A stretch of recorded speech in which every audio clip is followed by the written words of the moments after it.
hoje, Paz Profunda. Hoje eu venho falar sobre o arquétipo, né? Archê, ou seja, aquele que está por cima, que está encobrindo todo, né? Em grego, a palavra archê, que está encobrindo ao telhado o chapeuzinho do bispo, do papa, né?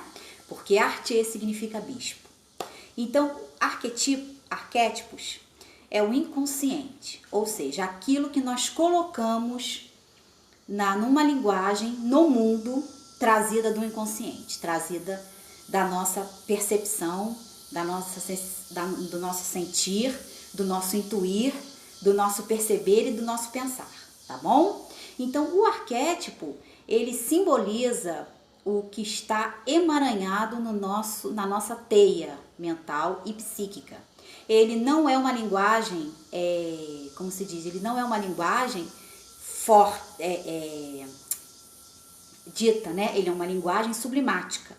Ele é uma percepção aos sentidos do que realmente esteja dentro do nosso condicionamento. Então ele é criado, tá? Ele é criado para perceber, para mitos, para narrativas, para indução de coisas e pessoas. Então nós vamos estudar hoje, como é dia de São Jorge, na religião católica, o santo guerreiro, né? Eu vou contar aqui uma rápida história historinha, uma lenda, né, da Igreja Católica, referente ao santo guerreiro. Então, São Jorge, ele existia no Líbano, um lago, aonde tinha um dragão. E esse dragão comia, era uma fúria imensa, e ele soltava larvas de fogo para os aldeões na Líbia. Então, para aquietar nós estamos falando há 400 anos antes de Cristo, para aquietar esse dragão, o povo local dava às virgens, as mulheres, sempre as mulheres, né? Pagando o seu tributo aí.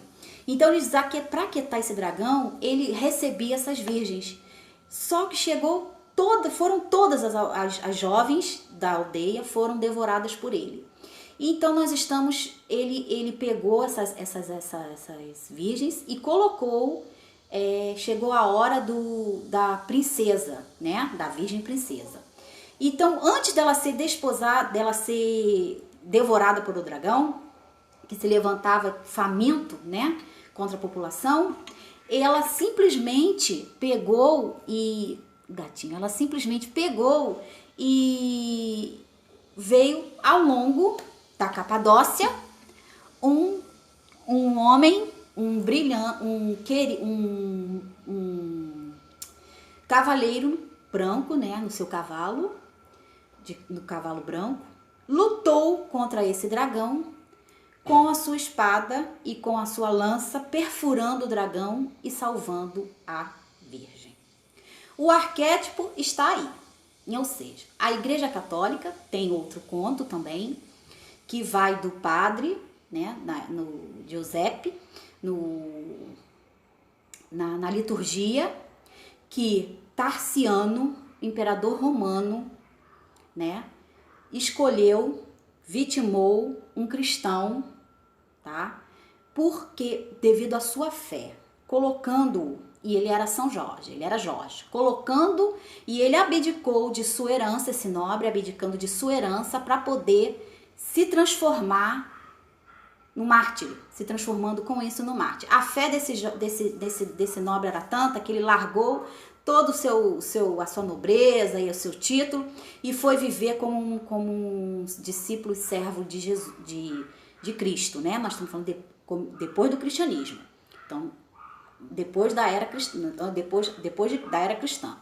Então, Tarciano, esse imperador romano, vendo aquela fé terrível daquele jovem, daquele homem, pegou e colocou ele num cavalo, de um cavalo de madeira, onde ele era deslacerado, tá? Os 4 cantos, ele era dilacerado, puxado até ser dilacerado. E a fé dele era tamanha que ele, quando se viu naquela posição daquele cavalo, ele clamou, olhou para o céu e clamou ao Deus Todo-Poderoso que o livrasse daquelas correntes, livrasse daquilo, a corrente que segurava a mola, que era dirigida em cima do cavalo, e o cavalo tinha uma coluna assim, que além de tudo machucava a pessoa que sentava e dilacerava os pés e os braços. E quanto mais a roda girava, mais essas correntes iam cortando e desmembrando os membros, até que a pessoa chegasse e dissesse: não, eu aceito os deuses romanos, eu cultuarei os deuses romanos. Mas Jorge não aceitava de jeito nenhum. Então colocaram ele, deram uma taça de veneno para ele, um mago alquimista do Império Romano, pegou e falou assim: eu vou resolver essa história num minuto. Foi lá, preparou arsênico com um monte de coisas e disse: beba. Jorge foi, fez o sinal da cruz e bebeu. E nada aconteceu com ele, tá? Isso é uma lenda romana. Da lenda romana. Eu falei da lenda dos Cártagos. Eu falei da lenda dos Cártagos, agora eu vou falar da lenda romana. Essa lenda romana. Então, ele bebeu, fez o sinal da cruz e aquele veneno não fez efeito. Aí o mago falou assim: eu acho que eu botei pouco arsênico. Foi lá e colocou uma dose maior de arsênico. E realmente, Jorge tinha bebido, fez o sinal de novo da cruz e nada aconteceu. Então, esse é o arquétipo. O arquétipo, aí nós temos ainda mais uma situação, que quando chegou o último instante, que ninguém conseguia detê-lo, né? O imperador falou: olha, acabou para você. Aceite ser cristão, aceite ser romano, porque você vai morrer. E ele falou assim: não, sabendo que tinha chegado a hora, ele falou, clamou ao céu, disse: Senhor, que todos aqueles que falassem em meu nome fossem salvos de todo o mal e de toda a maldade e de todo o dragão, né? Então, ele foi decapitado. No momento que ele foi decapitado, do céu desceu um raio que queimou toda a população e todo aquele império que estava ali, e os reis e tudo mais. E ele se tornou o santo o mártir da Igreja Católica. Mas, verdadeiramente, a Igreja Católica, nos fundamentos dela, não aceita o São Jorge como como se ele existisse realmente, tá? Então, não é comprovada a existência dele. Ele é um mito, ou seja, ele é um arquétipo, tá?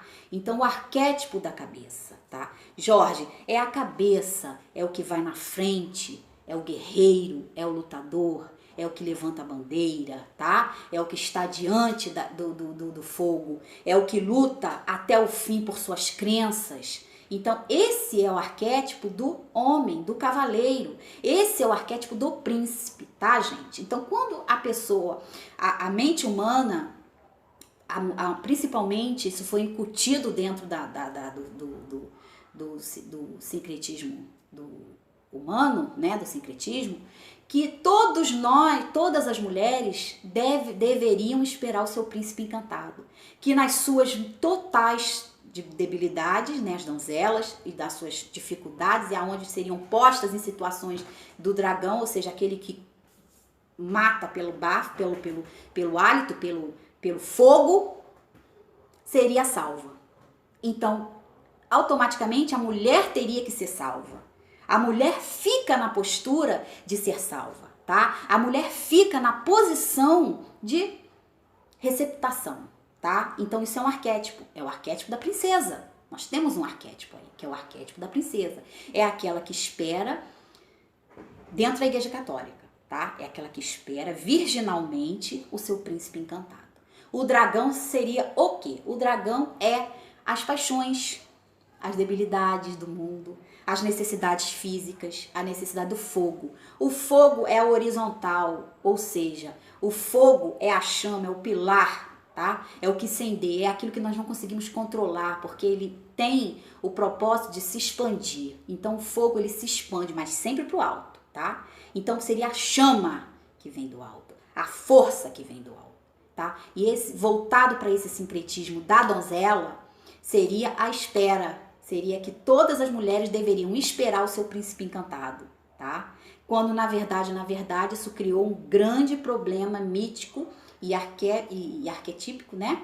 Na consciência, no inconsciente feminino. Porque isso traz uma debilidade à mulher, ou seja, a espera, tá? Então a mulher já espera 9 meses, a mulher já gera uma criança 9 meses esperando aquela criança. Então sempre a mulher vai ser o receptáculo, sempre a mulher vai ser o vaso, o que recebe, tá? Dentro do sincretismo, porque dentro do arquétipo, né, coletivo que foi criado.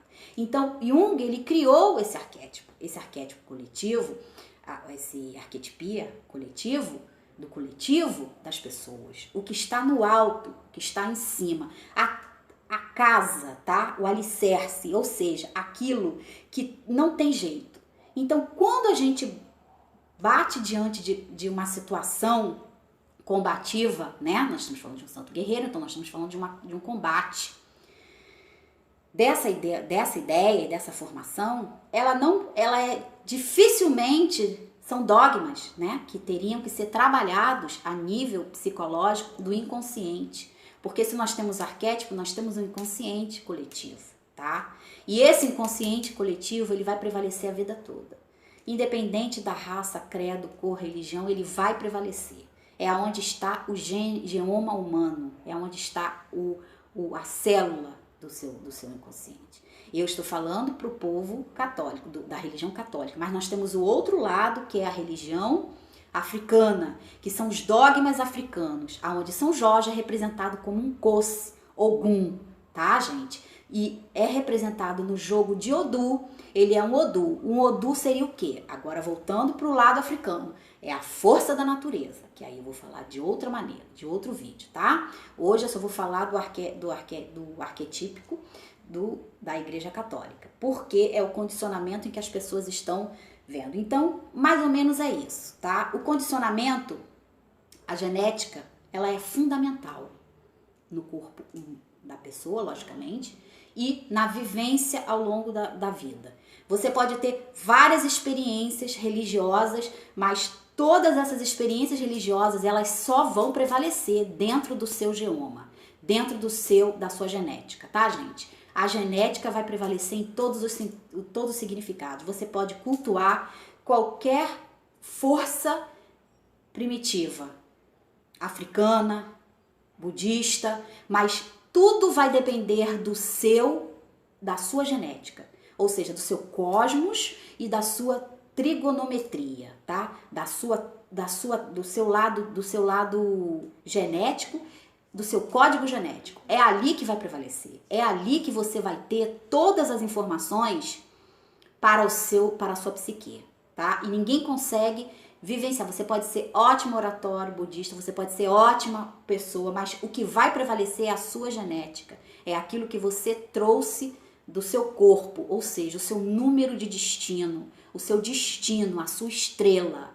E a estrela é que vai te conduzir a vida toda. A estrela simboliza o nascimento, simboliza a origem de tudo, tá, gente? Além de cima e além de baixo. Nós somos estrelas, tá? Nós somos formações de estrelas. Então, esse geoma, essa genética que foi descoberta em 1969, cosmos e trígonos, são genéticos, são um código genético da humanidade, tá? E esse código genético é que vai prevalecer acima de qualquer coisa, ou seja, é um arquétipo.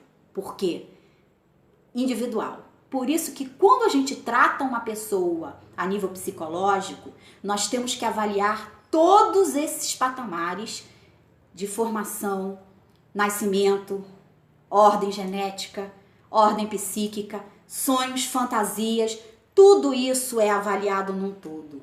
Se você tem um geoma, uma genética forte, se você tem uma genética de luta e de guerra, você tem uma genética de São Jorge.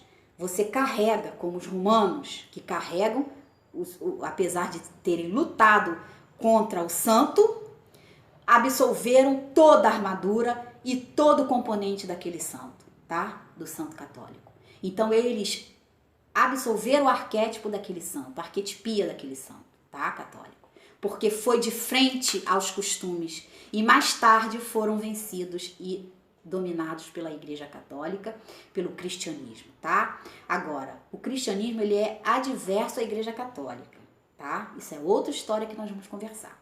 Mas então, esse arquétipo do São Jorge, esse arquetipia, esse telhado, ele é universal para todos e na Inglaterra ele é cultuado como o patrono da Inglaterra, tá? Porque ele é um santo de luta, de guerra, ele é o cavaleiro medieval, tá? Pode ser considerado o cavaleiro templário também, tá? Nós podemos acrescentar como cavaleiro templário.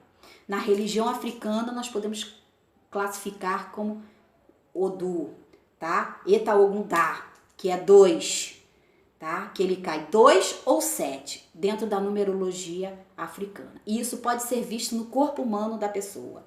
Isso é outro estudo, tá? Então, esse arquétipo do São Jorge, ele prevalece durante toda essa eternidade. E toda a eternidade se lembrará dele como salvador de uma donzela, como que combateu um dragão para salvar uma donzela, tá, gente? Então, isso incrustou na mente das pessoas. E esse é o trabalho do psicoterapeuta. Trabalhar essas formas, esses arquetípicos, esses arquétipos, e dentro da genética, aqueles que se aprofundam dentro da genética verão grandes modificações a nível de estrutura mental e psíquica. Não é só física, não é só indução mental, não é só teoria, não é só, temos que achar o ânimo da questão, tá? Temos que se aprofundar dentro das questões genéticas para achar todo esse componente que vem a espelhar o geoma humano, tá bom? Obrigado, fiquem comigo.